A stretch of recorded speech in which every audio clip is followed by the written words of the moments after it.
everybody, welcome to my crazy life. It's Lori and the dishwasher. Alright, I wanted to show you my tiny tot little haul from Aldi. I spent $25.32. Yes, way under budget, which is my goal for the next couple weeks. I'll show you what I bought, and then I got two things at Walmart which amounted to like $6. So I came in around $30, I would guess. So let's move this out of the way. I'm gonna do chicken fingers, keto, excuse me, keto style. So I got 2.5 pounds of chicken tenders, and that was $7.10, and that's for all week's lunches. I got a pack of strawberries. They were $1.29. Two things of heavy whipping cream for $1.55 each.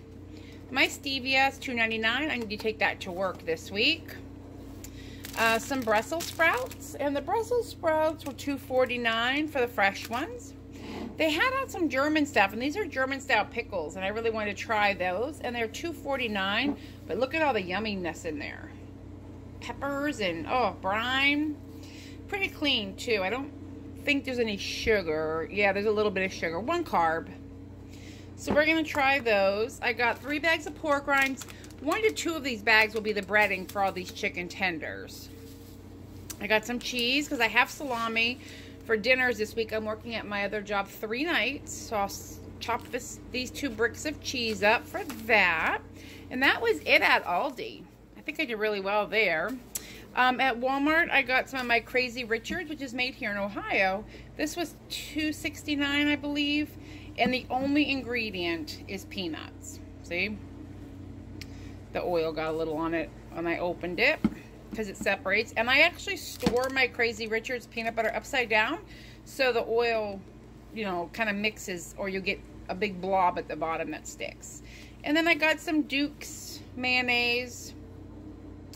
I think that was $2.50, maybe $3.50, I can't remember. I think it was $2.50 and $2.60 for my mayonnaise because I'm almost out. And for breakfast this week, I'm going to make some sausage and egg scramble. That I have the sausage and the eggs that need to be used. So this is it. This is what I bought this week. I'll bring you along when I bread my pork rinds, show you how I do that. That'll be tomorrow though. Alrighty, see you in a little bit. First step to doing my chicken fingers is I'm going to brine them overnight. And this is actually what Chick-fil-A does. They brine their chicken in pickle juice. So I have some pickle juice here in my Tupperware Piccadilly. I don't know if you can see it. Container. I'm out of pickles in it. I'm going to transfer some to it, but I want to utilize the juice to brine these chicken tenders. It just brings so much flavor. And I'm not making them until tomorrow anyway, so really it's no big deal to let them sit overnight in a brine. Now, I'm kind of hoping they would sell pickle juice, and I'm sure they do somewhere, but I don't know where. So just in a zip bag, sitting in a pie plate for my fridge because I don't want anything spilling out. And then I just have this pickle juice that was left over from the pickles I had in there. And I probably will get a bowl for this instead of a pan, but for now. Took the air out. I made sure it was really sealed. And I'm just brining all these chicken tenders in this juice. And it will sit overnight. And then tomorrow I'll dry them off. And then we'll bread them and bake them. And they are going to be delicious. But this is how Chick-fil-A does theirs. I think this will be okay. So I'm going to sit this in the fridge overnight. And then tomorrow morning when I get up, we're going to cook the chicken wings. I won't show you the sausage and eggs because, well, it's sausage and eggs.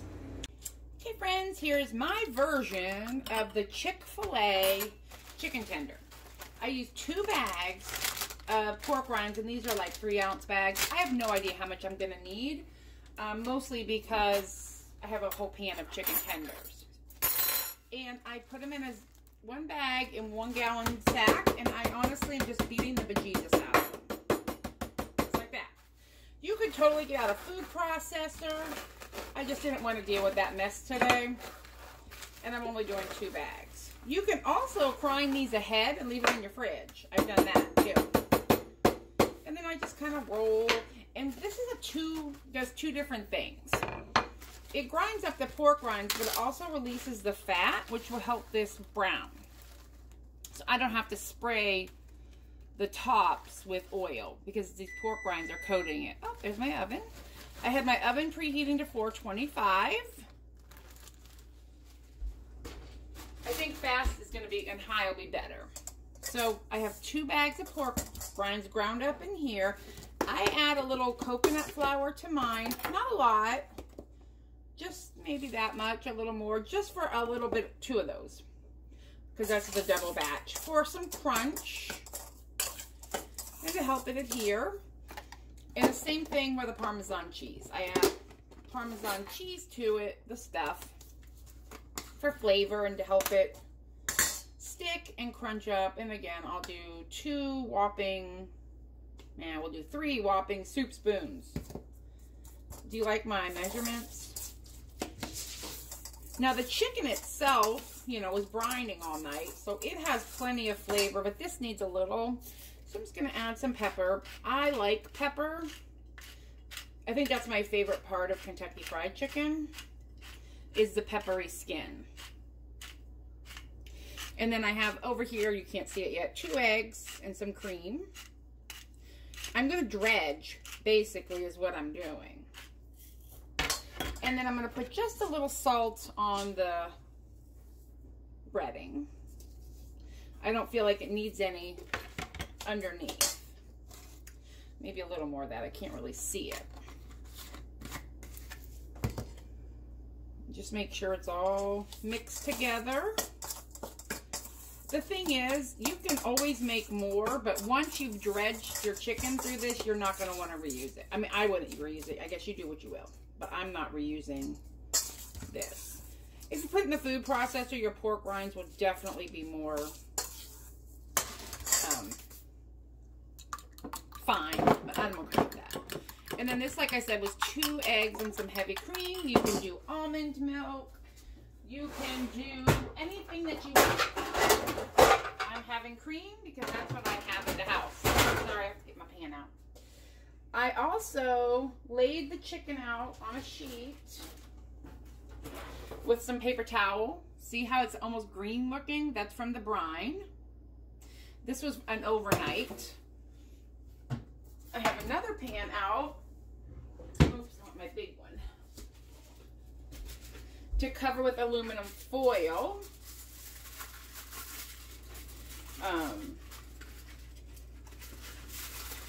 Just for the mess cleanup. I got to work my second job today. Here in a little bit, so I need to get this going. Because I'm working, it's a lot this week, but this is like really the last busy week I will have at that job. Now, I don't spray the chicken tenders themselves, but I do put some coconut oil down on my pan just to help so it doesn't stick to the foil. You can use parchment paper. You just don't want to bake with waxed paper. That is something completely different. And waxed paper melts, and that's not good. So here's my dredging station. I hope you can kind of see a little bit of everything we're doing over here. Let me tilt you a little better. What I'm going to do, I have a fork in the wet. So I'm just going to take a couple pieces of this chicken. It's not going to soak. I just want it in there. And I use my hands. They're clean. I'm the only one eating this. But if you don't want to, you don't have to.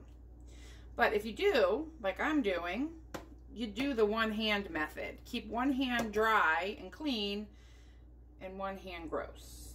So, and I have a fork in case I need it and a spoon. Also on my stove, while the oven is heating up, I have my bacon fat melting because I'm going to do Brussels sprouts in bacon fat. So gross hand, clean hand. I just pick one up.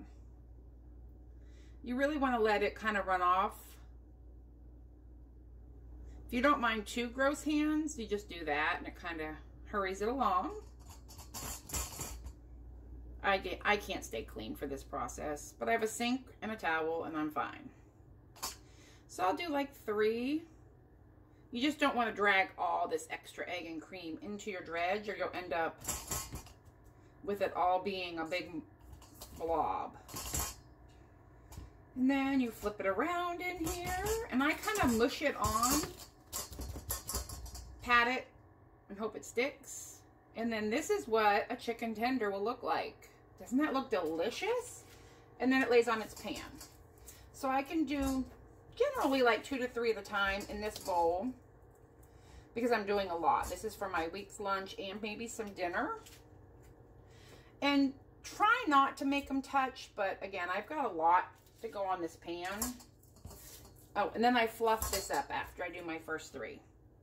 Every time. Like, I just fluff it up. Because it's oily in there, it will not act like flour, I should say. That's the, I guess, the best way I can describe it. It will not act like flour. It will kind of ball up, and then you lose your ability to do breading. And you'll see it at the end. It kind of does that, but it's fine.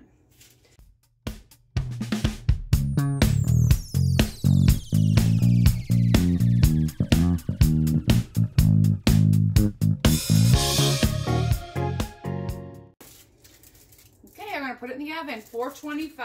I would say 20-25 minutes, but we'll see. I'm gonna set the timer for 10.